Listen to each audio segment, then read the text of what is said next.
ওম শান্তি। ওম নমঃ শিবায়। আজকে আমরা 9/12/2019 শিব বাবার বাণী শুনে নেব।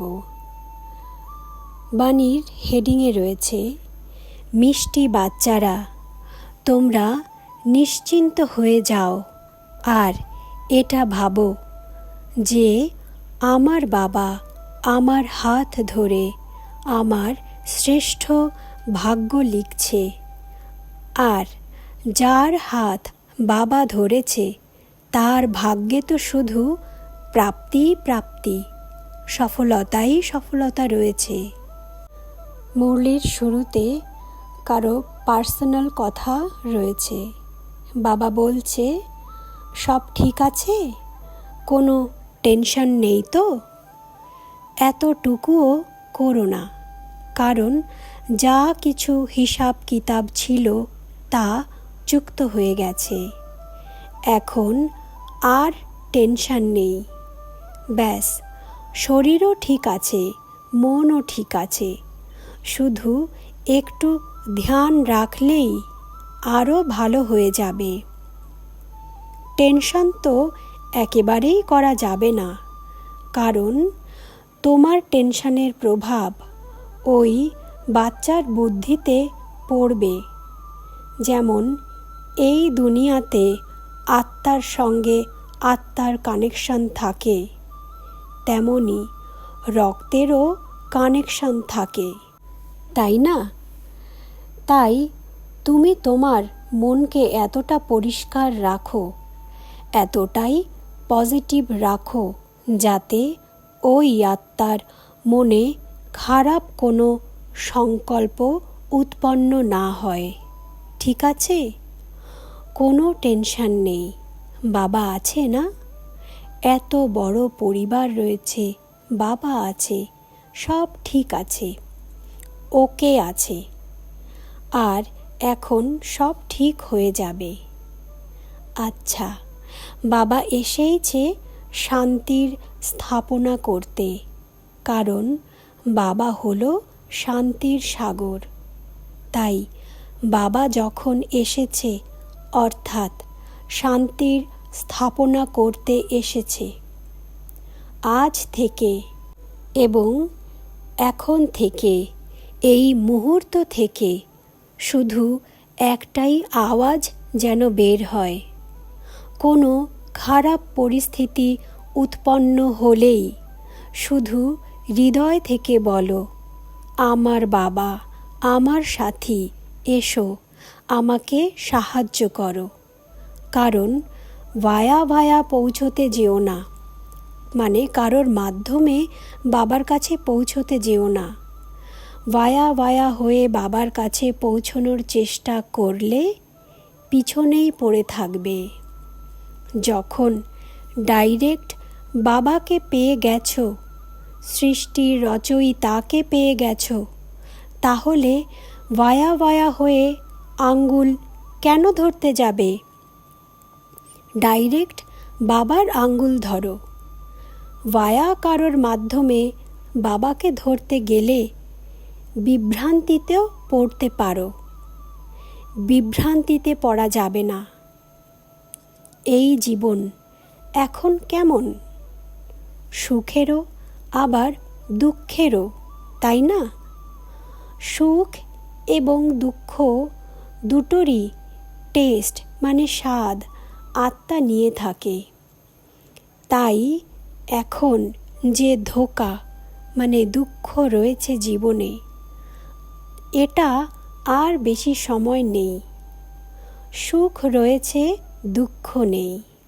মানে তোমাদের ভাগ্য কতখানি শ্রেষ্ঠ সেটা বাবা জানে, কারণ তোমরা বাচ্চারা কার হাত ধরেছ? ভাগ্য বিধাতার হাত ধরেছ। যদি ভাগ্যের কলম দিয়ে তোমরা বাচ্চারাই নিজেদের ভাগ্য লিখতে যাও, তো ওই লেখাতেও বাবা সাহায্য করবে। যেমন দেখো, ছোট বাচ্চা যখন লেখাপড়া শুরু করে তখন সে তো কিছু লিখতে পারে না। তখন কি করা হয়? তার হাত ধরে সুন্দর করে লিখে দেওয়া হয়। তাই তোমরাও এখন এমন সংকল্প করো যে, বাবা, আমি জানি না আমি যা লিখতে চলেছি সেটা ঠিক না ভুল, কিন্তু তুমি যদি আমার হাত ধরে লিখিয়ে দাও তাহলে সেই লেখা কখনো ভুল হতে পারবে না। তাহলে আজ থেকে কি ভাববে? আমার বাবা আমার ভাগ্যকে আমার হাত ধরে সব থেকে শ্রেষ্ঠ ভাগ্য লিখে দিচ্ছে। বুঝেছ? তোমাদের বুদ্ধিতে এই সংকল্প করতে হবে যে আমার ভাগ্য কে লিখছে অথবা কে লিখিয়ে দিচ্ছে। আর যার হাত বাবা ধরেছে তার ভাগ্যে কি আছে? প্রাপ্তি প্রাপ্তি, সফলতাই সফলতা। ব্যাস, তুমি বাবার সঙ্গে বসে নিজের ভাগ্য লেখো। ঠিক আছে? কোনো চিন্তা নেই। আজ থেকে, এই মুহূর্ত থেকে সব চিন্তা বাবাকে দিয়ে দাও। দিয়েছ? আর এটা ভাবো, বাবা যা লিখবে তা সর্বশ্রেষ্ঠ লিখবে। আর একজন বাবা তার বাচ্চার ভাগ্যে কখনোই দুঃখ লিখতে পারে না। এ কথা তো তোমরা সবাই জানো, তাই না? বাবা কি কখনো নিজের বাচ্চার ভাগ্যে দুঃখ লিখে দিতে পারে? কখনোই না, বরং শিক্ষা দেবে। এখন দেখো, এই সংসারে ছোট এক বাচ্চা যদি এমন কোনো জিনিসের দাবি করে যেটাতে তার ক্ষতি হবে, সেক্ষেত্রে তখন বাবা কি করবে? দিয়ে দেবে? দেবে না। কেন দেবে না? কারণ এই কথা শুধু বাবাই জানে যে এই জিনিসে আমার বাচ্চার ক্ষতি হতে পারে।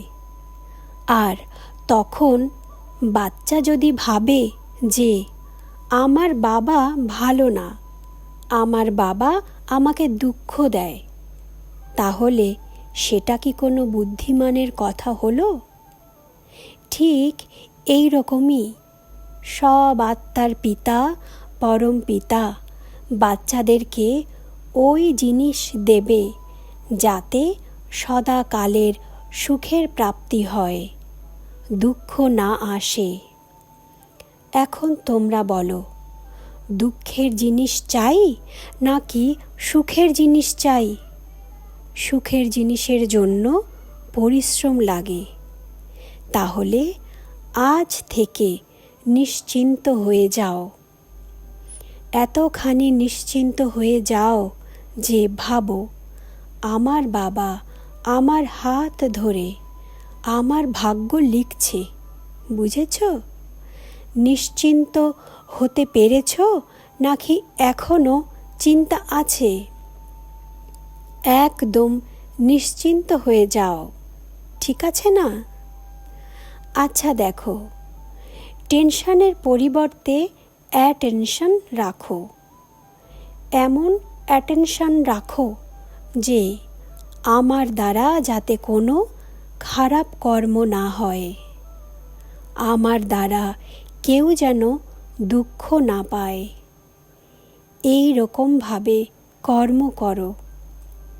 যদি কেউ ছোট ছোট কারণে তোমাকে দুঃখও দিয়ে থাকে, তবুও তুমি চেক করো যে তোমার দ্বারা এখন এমন কোনো কর্ম যাতে না হয় যাতে সামনের ব্যক্তির কষ্ট হয়। ঠিক আছে না?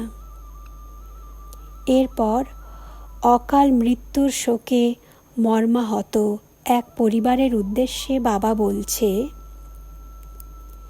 এখন আর কোনো চিন্তা নেই তো? দেখো, সব কিছু বাবার ছত্র ছায়াতে হচ্ছে। যদি বাবার ছত্র ছায়ার বাইরে হতো তাহলে অনেক বড় ক্ষতি হতো। কিন্তু এখন সব কিছু বাবার ছত্র ছায়াতে হচ্ছে, তাই সব ঠিক আছে। আচ্ছা, খুশিতে থাকো।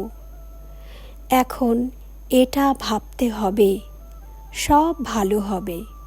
শুধু নিজের মনে একটাই সংকল্প রাখতে হবে যে সব ভালো হচ্ছে। একটু আধটু যেটুকু খারাপ দেখা যাচ্ছে তাকে নজরআন্দাজ করে দাও। শুধু এটা ভাবো যে সব ভালো, সব মঙ্গল। আর তোমার ভাবনা যখন তোমার একটা একটা পরিবারের সদস্যকে ছুঁয়ে যাবে, তখন তাদের মনেও কি চলবে? সব ভালো হচ্ছে। আর যখন সবার বুদ্ধিতে এই সংকল্প একে অন্যকে ছুঁয়ে যাবে, তখন সবার মনে কি চলবে? সব ভালো হয়ে গেছে। কারণ মনের দ্বারা বাতাবরণ তৈরি হয়, আর মনের তার একে অন্যের সাথে জুড়ে যায়। সংসারে তো অনেক রকম তার দেখা যায়, কিন্তু মনের তার হলো অদৃশ্য। তুমি যত ভালো তার পাঠাবে, একে অন্যের কাছে সেগুলো পৌঁছে যাবে। তাই যখন তুমি ফিরে যাবে, তখন সবাইকে দেখে বলবে সব ভালো হচ্ছে আর সব ঠিক আছে। দেখো বাতাবরণ কেমন বদলে যাবে। তাহলে কি করতে হবে? এটা তো কত ভালো কথা, তাই না? একতার সূত্রে সবাই তো আর বাঁধে না। তাই তুমি তোমার তরফ থেকে চেষ্টা করবে তো? তোমার মনের ভাইব্রেশন সকলের কাছে পৌঁছে যাবে এবং কাজ হয়ে যাবে। শুধু তুমি চিন্তা করো না, শীঘ্র হয়ে যাবে। আর এখন তো আরও শীঘ্র হবে। মন কখন বিচলিত হয়ে ওঠে জানো? জ্ঞানের অল্পতার কারণে মন বিচলিত হয়ে যায়। যখন জ্ঞানের প্রাপ্তি হয়ে যাবে, তখন আর কোনো বাচ্চার মন বিচলিত হবে না। জ্ঞান নিজেই এমন এক শক্তি যা পুরো পরিবারকে জুড়ে দেয়। আর যেখানে জ্ঞান ভরপুর হবে, সেখানে সব ঠিক হয়ে যাবে। ধীরে ধীরে সব ঠিক হচ্ছে, হয়ে গেছে বলা চলে। বেশিরভাগটাই ঠিক হয়ে গেছে, বুঝেছ? সব ঠিক আছে আর সব ঠিক হবে। সংকল্পের উপরে অ্যাটেনশন রাখো, ঠিক আছে? একটা কথা দেখো, যা কিছু ড্রামাতে রয়েছে তার পরিবর্তন একটা জিনিসের দ্বারাই কিন্তু সম্ভব। তা হলো বাবার প্রেম আর পরিবার। বুদ্ধিতে যদি ভালো চিন্তা ভাবনা নিয়ে চলতে থাকো, তবে কখনো হেরে যাবে না। মনে ভালো বিচার রেখে চলতে থাকলে কখনোই হারতে পারো না। তাই নিশ্চিন্তে থাকো। কোনো টেনশনযুক্ত কথাবার্তা যেন না করো। ব্যাস খুশি দিতে থাকো। খুশির মতন খোরাক হয় না, ঠিক আছে? চলো আবার দেখা হবে। এই ছিল আজকের অব্যক্ত মুরলি। ওম শান্তি। ওম নমঃ শিবায়।